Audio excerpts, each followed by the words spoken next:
How to change country on Android. If any day you would like to change your country on your Android device, just follow the following steps.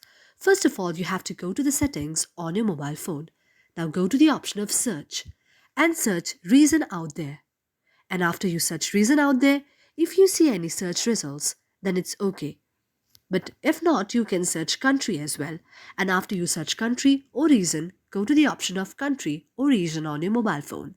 After you go to the option of country or region on your mobile phone, now you have to tap on the option of country or region. But if nothing happens, then you have to go back and then you have to go to the option of region again. After you go to the option of region, now you have to tap on the option of region. Now you can select any of the country that you want. You can tap on Afghanistan, the Islands, Albania, Algeria, USA. You can also go to the option of India or any of the country that you would like to change to.